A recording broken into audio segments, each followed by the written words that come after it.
اعوذ باللہ من الشیطان الرجیم بسم اللہ الرحمن الرحیم ربی اشرح لی صدری ویسر لی امری واحلل عقدۃ من لسانی یفقہوا قولی۔ ابن رستہ نے اس خاتون کا ذکر تفصیل سے کیا ہے، لیکن دونوں کی تحریروں میں اس خاتون کا نام نہیں ملتا۔ شہنشاہ فارس اور شیر آگ بگولا ہوا جا رہا تھا، اسے ہرمز پر غصہ آ رہا تھا جس نے کمک مانگی تھی۔ کمک بھیجنے کے بعد اسے ابھی کوئی اطلاع نہیں ملی تھی کہ میدان جنگ کی صورتحال کیا ہے۔ وہ دربار میں بیٹھتا تو مجسم آتا بنا ہوتا، محل میں وہ کہیں بھی ہوتا تو اس کیفیت میں ہوتا کہ بیٹھتے بیٹھتے اٹھ کھڑا ہوتا، تیز تیز ٹہلنے لگتا اور بلا وجہ کسی نہ کسی پر غصہ جھاڑنے لگتا۔ اس روز وہ باغ میں ٹہل رہا تھا جب اسے اطلاع ملی کہ قاصد آیا ہے، بجائے اس کے کہ وہ قاصد کو بلاتا کہ وہ قاصد کی طرف تیزی سے چل پڑا۔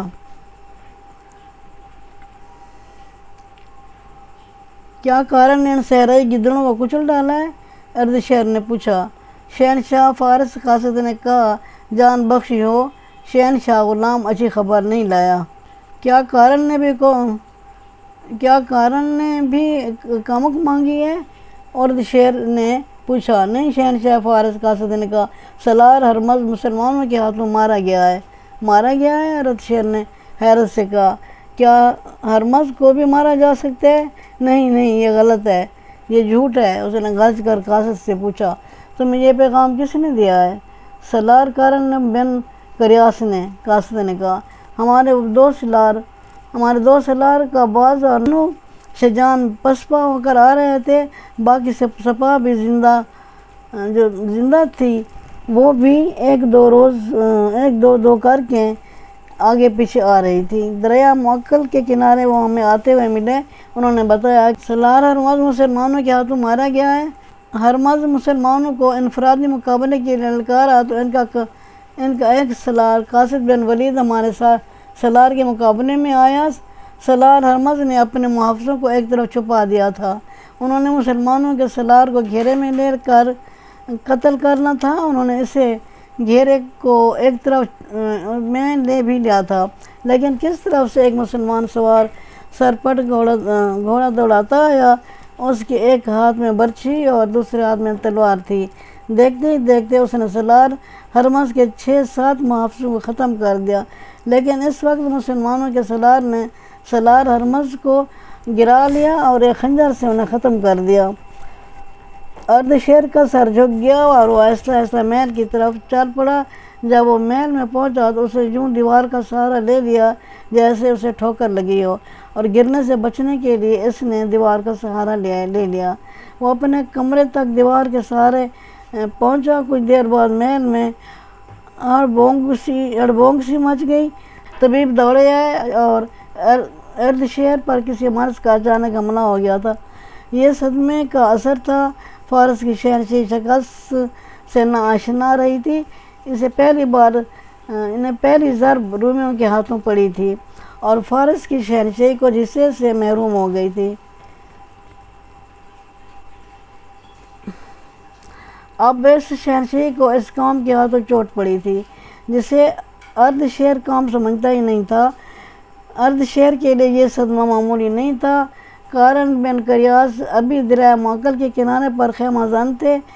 اس نے وہاں اتنے دن اس لیے قیام کیا تھا کہ ہرمز کی فوج کے بھاگے ہوئے کماندار اور سپاہی ابھی تک چلے آ رہے تھے۔ کارن نے اپنے لشکر میں شامل کرتا جا رہا تھا۔ ہرمز کے دونوں سالار قباز اور انوش جان ان کے ساتھی تھے۔ وہ اپنی شکست کا انتقام لینے کا عہد کیے ہوئے تھے۔ ان کے کہنے پر کارن پیش قدمی میں متحد ہو گیا تھا۔ قیام کے دوران اس کے جاسوس اطلاع دے رہے تھے کہ مسلمانوں کی سرگرمیاں اور عزائم کیا ہیں۔ ان اطلاعوں سے انہیں یقین ہو گیا تھا کہ مسلمان واپس نہیں جائیں گے بلکہ آگے آ رہے تھے۔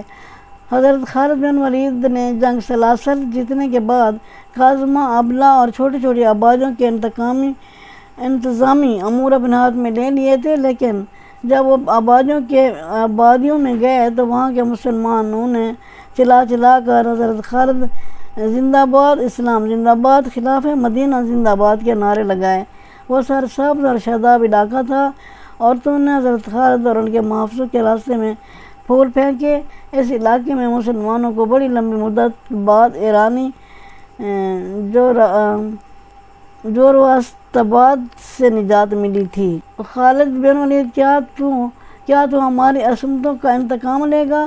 حضرت خالد کو کئی عورتوں کی آوازیں سنائی دیں، ہمارے جوان بیٹیوں کے خون کا انتقام، انتقام، حضرت خالد انتقام۔ یہ ایک شور تھا، للکار تھی، اور خالد اس شور سے گزرتے جا رہے تھے۔ ہم واپس جانے کے لیے نہیں آئے، حضرت خالد نے وہاں کے مسلمانوں سے کہا، ہم انتقام لینے آئے ہیں۔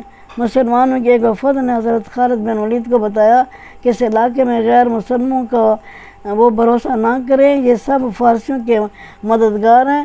وفد نے حضرت خالد کو بتایا، مجوسیوں نے ہمیشہ ہمارے خلاف مخبری کی ہے۔ ہمارے بیٹے جب فارسی فوج کی کسی چوکی پر شب خون مارتے تھے تو مجوسی مخبری کر کے ہمارے بیٹوں کو گرفتار کرا دیتے تھے۔ تمام عیسائیوں نے اور یہودیوں کو گرفتار کر لو۔ حضرت خالد نے حکم دیا، اور مسلمانوں میں سے جو اسلامی لشکر میں آنا چاہتے ہیں آ جائیں۔ وہ پہلے مسنا بن حارثہ کے ساتھ چلے گئے ہیں۔ حضرت خالد بن ولید کو جواب ملا تو فوراً مجوسیوں اور دیگر مسلموں کی پکڑ دھکڑ شروع ہو گئی۔ ان میں سے صرف انہی جنگی قیدی بنایا گیا جن کے متعلق مصدقہ شہادت مل گئی کہ انہوں نے مسلمانوں کے خلاف جنگی کارروائیاں کی تھیں یا مخبری کی تھی۔ منظم و نسق کے لیے اپنے کچھ آدمی قادموں میں چھوڑ کر خالد آگے بڑھ گئے۔ اب ان کی پیش قدمی کی رفتار تیز نہیں تھی، کیونکہ کسی بھی مقام پر ایرانیوں نے لڑائی کا امکان کیا تھا۔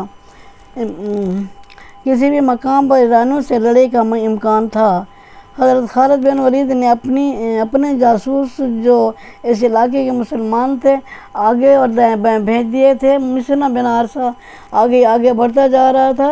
وہ دریا موکل عبور کرنا چاہتا تھا، لیکن دور سے اسے ایرانیوں کی خیمہ گاہ نظر آئی۔ وہ بہت بڑا لشکر تھا۔ مسنا کے پاس 1500 سے کچھ زیادہ سوار تھے۔ انہی تھوڑی تعداد سے مسنا ایرانی لشکر سے ٹکر نہیں لے سکتا تھا۔ ہمیں یہیں سے پیچھے ہٹ جانا چاہیے، مسنا کے ایک ساتھی نے کہا۔ یہ لشکر ہمیں گھیرے میں لے کر ختم کر سکتا ہے، سمجھنے کی کوشش کرو، مسنا نے کہا۔ اگر ہم پیچھے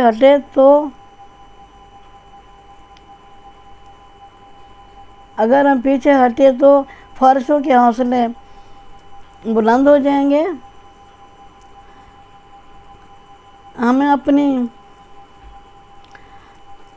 فارسیوں کے حوصلے بڑھ جائیں گے۔ ہمارے سپہ سالار حضرت خالد بن ولید نے کہا تھا کہ پیشتر اس کے فارسیوں کے دلوں سے ہماری دہشت ختم ہو جائے، ہم ان پر حملہ کرتے رہیں گے۔ ہمیں اپنی دہشت برقرار رکھنی ہے۔ میں آگ کے ان پجاریوں کی فوج کو یہ تاثر دوں گا کہ ہم اپنے لشکر کی ہراور دستہ ہیں، ہم لڑنے کے لیے بھی تیار رہیں گے۔ اگر لڑنا پڑا تو ہم ان سے وہی جنگ لڑیں گے جو ایک مدت سے لڑ رہے ہیں، ضرب لگاؤ اور بھاگو۔ کیا تم ایسی جنگ نہیں لڑ سکتے؟ مسنا نے ایک سوار کو بلایا اور اسے کہا کہ گھوڑے کو ایڑ لگاؤ۔ سپہ سالار حضرت خالد بن ولید قازمہ یا ابلا میں ہوں گے، انہیں بتاؤ کہ موکل کے کنارے فارس کا ایک لشکر پڑاؤ ڈالے ہوئے ہے۔ انہیں کہنا کہ میں اس لشکر کو آگے نہیں بڑھنے دوں گا اور آپ کا جلدی پہنچنا ضروری ہے۔